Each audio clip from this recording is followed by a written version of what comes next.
हमारी उम्मीद है कि आप सरकार के रबर स्टाम्प न साबित होते हुए इंसानियत के लिए काम करेंगे। और इसकी सर अफसोस की बात यह है कि आप कायदे की बात करें, यकीनन कायदा है, लेकिन मौलाना सलमान अजहरी के लिए अलग कायदा है और नीतीश राणे जैसे लोगों के लिए अलग कायदा है। ये तो वहां पे भी तो कोई ना कोई होगा मुस्लिम जिनके पीछे होगा। अकोला में होगा, अमरावती में होगा, नागपुर में होगा, धुलिया में होगा, कारंजा में होगा, नासिक में होगा, पुणे में होगा। वो लोग कहाँ गए? उनको आगे आना चाहिए ना। जैसा अबू आजमी भाई, अभी अबू आजमी पूरे महाराष्ट्र को तो। दोस्तों, इस वक्त हम मौजूद है महाराष्ट्र राज्य अल्पसंख्यक आयोग के कार्यालय में। यहाँ पर महाराष्ट्र समाजवादी पार्टी के चीफ अबू आसिम आदमी साहब, जनाब प्यारे खान साहब, जो कि माइटी कमीशन के चेयरमैन हैं, वो एक वफद की सूरत में मेमोरेंडम देने आए थे।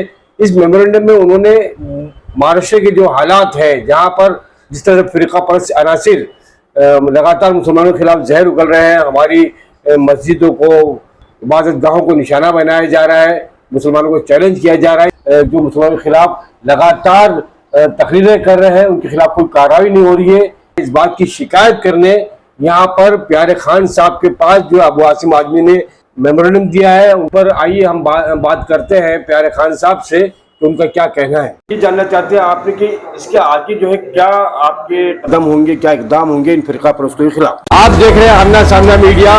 वीडियो को शेयर कीजिए, चैनल को सब्सक्राइब नहीं किया है आपने तो सब्सक्राइब जरूर कर दीजिए। देखिए, आयोग का काम क्या है कि यहाँ पे शांति बनी रहे और कहीं भी, क्योंकि क्या होता है जब भी कोई दंगा होता है तो वो देश का नुकसान होता है सबसे बड़ा। और अभी आप अगर देखो तो महाराष्ट्र जो है, जो महाराष्ट्र के मुख्यमंत्री एकनाथ शिंदे जी और यहाँ के जो उप मुख्यमंत्री है श्री देवेंद्र फडणवीस जी और अजित पवार जी, इनके इसमें बहुत विकास हो रहा है यहाँ का। तो यहाँ पे ये सब चीजों की जगह नहीं है। और जो भी इस टाइप का इसको खराब करने की कोशिश करेंगे उस पर कड़क कार्रवाई की जाएगी। जब तक हमारे पास कोई आएगा नहीं, हम कार्रवाई कर नहीं सकते। तो जब तक, अभी जैसा अबू आजमी साहब आए तो मैंने उनके कुछ इशू थे, वो तुरंत के तुरंत निपटा दिए। और जो क्या इस देश का जो कायदा है उसके बाहर जाके हम लोग नहीं कर सकते। सर अफसोस की बात यह है कि आप कायदे की बात करें, यकीनन कायदा है, लेकिन मौलाना सलमान अजहरी के लिए अलग कायदा है और नीतीश राणे जैसे लोगों के लिए अलग कायदा है। ये क्या है? उनको एफआईआर होने के बावजूद भी आज भी उनको गिरफ्तार नहीं किया जा रहा है और मौलाना अजहरी को गिरफ्तार करने के बाद में बिना किसी सबूत के आज भी वो जेल में है। तो सर, ये माइटी कमीशन का भी आपका भी काम है, आपकी जिम्मेदारी बनती है कि जल्दी से जल्दी वो रिहा हो। इसके लिए आप क्या कदम उठाएंगे? देखिए, अभी तक राइटिंग में मेरे पास उनका कुछ आया नहीं, ठीक है। और मौलाना अजहरी साहब जो है वो महाराष्ट्र में गिरफ्तार नहीं है, वो गुजरात में। सर, तो अक्टूबर से यहाँ से उनको गिरफ्तार किया गया, उसके बाद भी यहाँ से गुजरात लेके गए। सुनिए ना, एक्चुअली क्या है, वो वहां के कायदे के हिसाब से ये किया गया, उनको अरेस्ट किया गया। तो कैसा कि जहाँ का, मैं यहाँ पे बैठा हूँ, मैं यहाँ की बात कर सकता हूँ। यहाँ पे कुछ है कि आप मेरे को बताइए, मैं तुरंत इमीडिएट कार्रवाई करता हूँ। अबू आजमी साहब ने क्या मुतालबा रखेगा? तो अबू आजमी साहब का ऐसा था कि भाई बहुत जगह ऐसा इस टाइप का हो रहा, तो मैंने बोला वहां के जो जिम्मेदार है, जो जिनके पीछे मुस्लिम समाज खड़ा रहता है, उनको आगे लेके आना चाहिए। जैसा भी अबू आजमी भाई यहाँ से भिवंडी के लोगों के लिए यहाँ है, तो वहां पे भी तो कोई ना कोई होगा मुस्लिम जिनके पीछे होगा। अकोला में होगा, अमरावती में होगा, नागपुर में होगा, धुलिया में होगा, कारंजा में होगा, नासिक में होगा, पुणे में होगा। वो लोग कहाँ गए?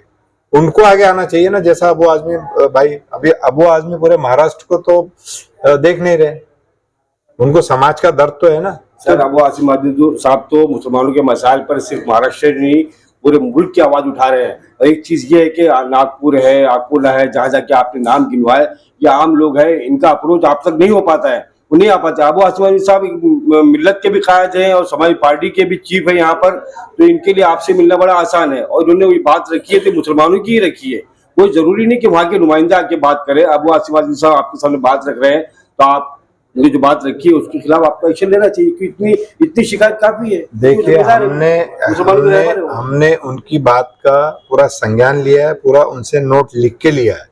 लेकिन जो लोकल बंदा है जो बता सकता, उन्होंने भी बोला क्या वहां के जो जिम्मेदार लोग हैं उनको आना चाहिए। उन्होंने खुद बोला है क्या वहां के जिम्मेदार जो मुस्लिम समाज जिनके पीछे, जो भी पार्टी के पीछे, चाहे एमआईएम के पीछे, चाहे कांग्रेस के पीछे, चाहे शिवसेना के पीछे, चाहे भाजपा के पीछे, तो वहां के जिम्मेदार लोगों को आके यहाँ पे अपनी व्यथा बतानी चाहिए। तो आयोग जरूर कार्रवाई करेगा। चलिए बड़ी अच्छी बात है। आखिरी बस ये मैं ये कहना चाहूंगा आपसे कि जहां यहाँ पर इस कुर्सी पे माइनॉरिटी कमीशन की कुर्सी पर जो भी आके बैठा है वो आज तक रबर स्टैम्प साबित हुआ है। हमारी उम्मीद है कि आप सरकार के रबर स्टैम्प न साबित होते हुए इंसानियत के लिए काम करेंगे और इस महाराष्ट्र की आबो हवा को, जो फिजा को खराब करने की कोशिश की जा रही है, उसको बेहतर रखने की कोशिश करेंगे। बिल्कुल, देखिए इंशाल्लाह आप विशालगढ़ से लेके, नासिक से लेके, नगर से लेके जितनी भी एफआरओ है, आयोग का उसमें लेटर है, फर्स्ट डे से लेटर है जी।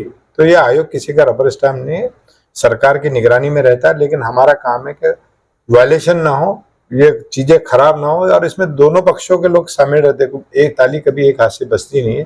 तो कुछ अगर यहाँ की 10% गलती है, वहाँ की 90% है, तो गलती 1% 2% इधर की भी रहती है उधर, तो आयोग उसको बराबर वॉच करता है कि भाई कई लोग क्या होता है कि अपनी दुश्मनी निकालने के लिए भी बहुत सारे केसेस फर्जी, हमारे पास ऐसे केसेस आ रहे कि मेरी इनसे दुश्मनी है तो अब इनको कैसे पिटवाना, मैंने वो उस हिसाब से भी कुछ काम हो रहे, तो हम उसको बाकायदा देखते हैं। अभी अबू आजमी साहब के पास एक वीडियो आया था, वो बोले भिवंडी का है, तो हमने बोला कि भाई उसको चेक करो। बाद में पता चला कि वो फेक वीडियो था, भिवंडी का था ही नहीं, कहीं और का था। ऐसा क्यों हो रहा है? हाँ, तो उस पर भी हमको ध्यान देके संज्ञान लेके काम करना, और जो भी वो चाहे किसी पार्टी का व्यक्ति हो या किसी समाज का व्यक्ति हो, जो भी गलत काम करेगा इस महाराष्ट्र में बख्शा नहीं जाएगा। सर यहाँ तो ये कि मजलूम भी हम और जालिम भी हम पे जुल्म हो रहा है और हमें गिरफ्तार किया जा रहा है। सर बहुत बहुत शुक्रिया आपसे बात करने।